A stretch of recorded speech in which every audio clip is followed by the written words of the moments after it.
Governor Abdul Nazir budget ప్రసంగం చాలా ప్రేరణించిందన్నారు deputy CM Pawan Kalyan. Governor budget ప్రసంగం రాష్ట్ర భవిష్యత్తుకు బలమైన పునాది వేసిందన్నారు. గవర్నర్ ప్రసంగం వింటుంటే మాజీ ప్రధాని అటల్ బిహారీ వాజ్పేయి మాటలు వింటున్నట్టుగా అనిపించిందని పవన్ ప్రశంసించారు. సీఎం చంద్రబాబు నేతృత్వంలో ఎన్డీఏ ప్రభుత్వం ప్రజా సంక్షేమ ధ్యేయంగా పనిచేస్తుందని స్పష్టం చేశారు. అబ్దుల్ నజీర్ గారు చేసిన బడ్జెట్ ప్రసంగం చాలా ప్రేరణించింది. ఆంధ్ర రాష్ట్ర భవిష్యత్తుకు బలమైన పునాదులు వేస్తుంది.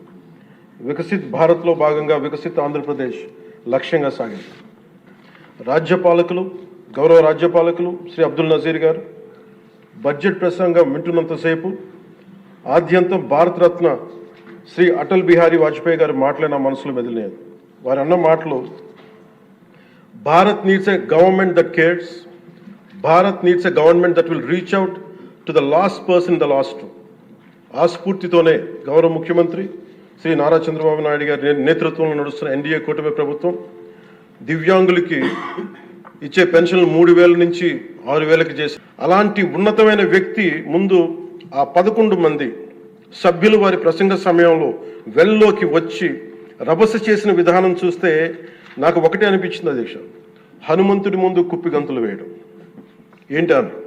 అలాగే 151 మంది 151 నుంచి 11 సభ్యులకి పడ్డ వారిని చూసి మనం అందరం కూడా నేర్చుకోవాల్సింది, గుర్తుపెట్టుకోవాల్సింది, అది భారతరత్న వాజ్పేయి గారి మాటల్లో, democracy rest on one belief and that is when leaders cannot solve the problems the people will.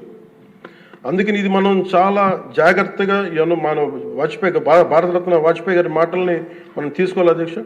ఈ భారతరత్న వాజ్పేయి గారి మాటల్లోనే వారు దాన్ని తెలియజేస్తాం అధ్యక్ష.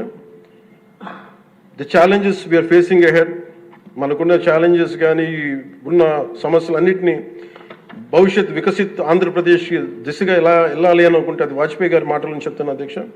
It's no problem we cannot tackle, no challenge we cannot face, no opportunity we cannot seize.